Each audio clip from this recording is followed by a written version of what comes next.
As the tribe emerges from the dark, wet jungle, the tribe knows not what it will see. Bing! Another action-packed episode of Project KZ. What's happening, tribe? So on yesterday's episode of Project KZ, we threw a new wiring harness in this old girl, and now her coils are on their own private circuit. It's just like their own private island. What a wonderful place. They're getting 12 volts and she's just happy. Starts up without the choke. This bike's never done that before. That's amazing. Starts right up as well. However, that being said, I took her for a little ride. I was going to take you guys for a ride today. I was all excited. I put my accidental broadcast shirt on and everything. But I took her for a little tester, and she's still stumbling and fumbling and rumbling past about 3,000 RPMs. So I'm like, girl, what the hell is going on with you? And she wouldn't tell me, but upon coming back home, the fuel was still on. Okay, check this out. This is irritating, right? Sent those carbs off. Actually, hold on. Let's bring in the intro real quick, and then I gotta go pee, and then while I'm peeing, I'll bring in the intro, and then by the time I'm done peeing, the intro should be done, and then I'll be back. Okay, bring in the intro. Okay, come on, bring in the intro. I gotta pee. God, oh my gosh, I always forget. Oh, bring in the intro.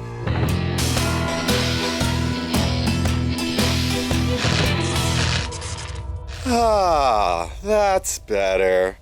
Oh, Miss 76, you're so pretty to look at. How I wish I could ride you. Okay, so I took it for a little stumbly test ride. It's fumbling and rumbling past 3,000 RPMs. I'm like, man, what the hell is going on here? Search more KZ forums, called the DOS effect. He's telling me to turn the pilot screw. I can't find the damn pilot screw. It's impossible. It's just not on this carburetor, and the manual doesn't help at all either. So I was like, I don't want to take the carburetors off. That's so annoying to even think about that since Adam's sent off. But then I do the little pipe check, right? Down the street, I'm like, okay, how do these pipes feel? Let's check these cylinders out. Ooh, hot as hell. Ooh, oh, what? Kind of cooler. Interesting. Hot as hell, right? So the number 3 pipe was a little cooler. I'm like, why is it a little cooler than the other 3 pipes? It doesn't make any sense. And then I'm sitting there on the side of the road, and check this out. I have the fuel set to reserve because the tank's almost empty because I don't want to have to dump another tank of gas. And I'm just sitting there messing around and it's all good.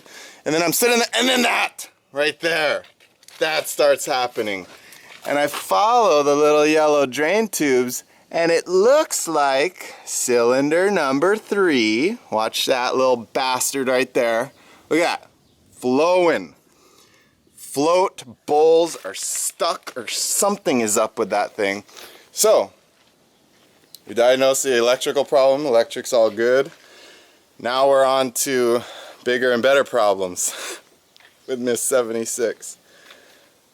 So now I'm thinking, and correct me if I'm wrong, I don't know, this is just back alley shitty garage logic, but if float number 3 sticks and I'm on the throttle and the carb is flooding while I'm riding, and then number 3 isn't burning, would that mean the other 3 could potentially foul easier because of that? I don't know. It's still fouling plugs. I'll show you the plugs. They were totally clean yesterday like you saw them. Starting from the left side would be the shifter side. 1, 2, 3, 4. I find it kind of interesting that 1, 2, and 4 have, you know, they're all black, but the third one is kind of like a matte finish up on that center piece. What is that called? The cathode or the diode or whatever.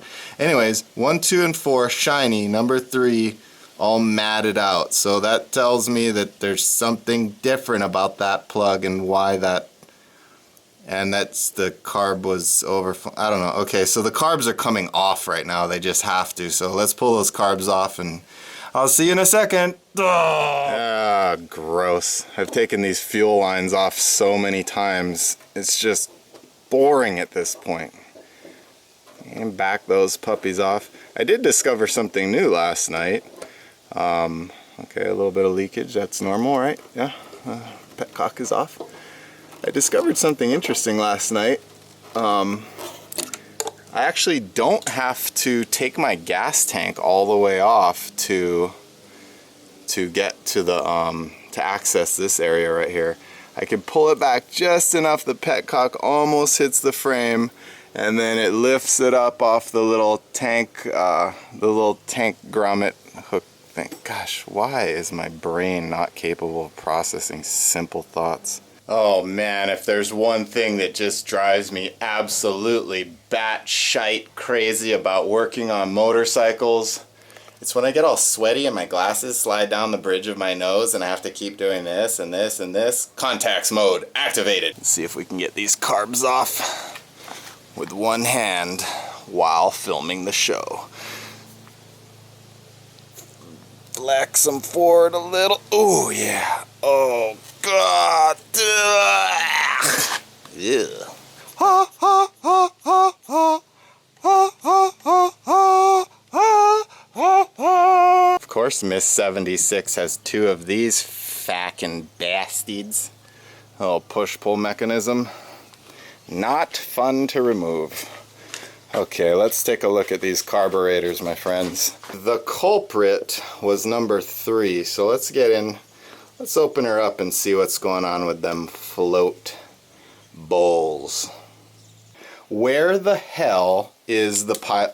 I haven't opened them yet, but pilot screw, where the hell is it? These are the drain plugs. I already took those off. That just drains it. Down in that tiny little hole, nothing. There's nothing in there. Look at this. Where could it be? Is something wrong with me? Look, that screw is the idle air mixture. Those are all fine right now. Those are all backed out to 1.5 turns, factory specs. Other than that, I do not see any other screws that can be turned. That's a mystery to me. If anyone has a KZ in there, where the hell is that main air fuel mixture screw? I am just stupefied. Okay, bowl number 3, that thing's coming off right now. Couple of tappers. Okay.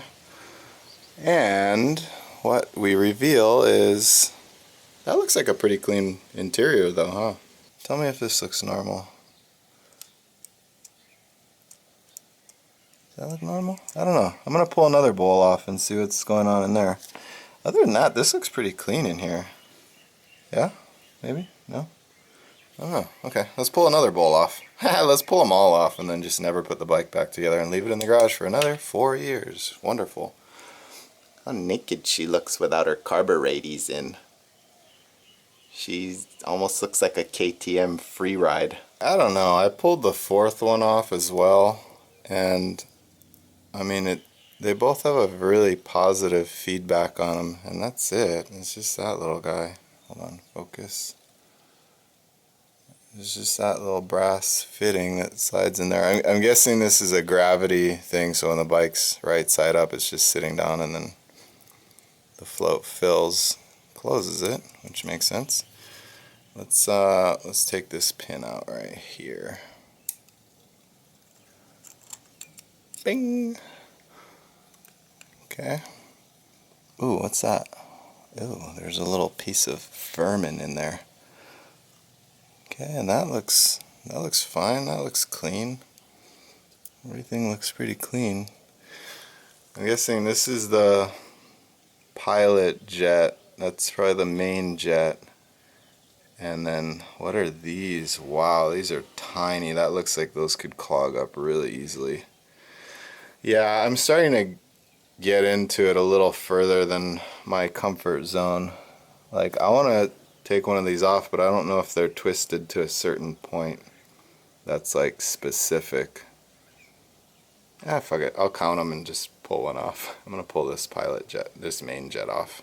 This is very clean, but I don't know, like I mean these carburetors are there's so many tiny little microscopic holes, and there you can see some little bit of sandy looking gunk debris sitting there. So they may have very well been mucked up from the old gas that was in the other tank.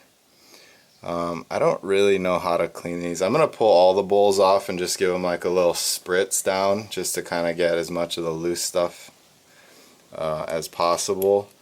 But I'm guessing obviously with that tiny little hole there and all the other tiny little holes, you probably need such a specific set of cleaning tools. That's clean though. That little tube is clean. She's getting closer, slowly but surely. I mean, at least it's not sitting in the garage like it was for the last 2 years. And there's some signs of progress. Can't wait to get it back on the road. I mean, this is such a fun vlogging machine. She just sounds like a sick beast. And although I just love fuel injection, oh my gosh, I can't tell you how much I love it, and how 4 carburetors is like my worst nightmare come true, with my worst and best dream built into it. Because when these carburetors are singing a sweet song with those pods sucking air in at high velocities, it's just, I love it. So, I don't know. Anyways guys, hope you enjoyed this short video. That's where I'm at right now, and if I find any other little things in the day, it's not too late today, I'll throw that in as well. But for now, let's just call this goodbye. Bye.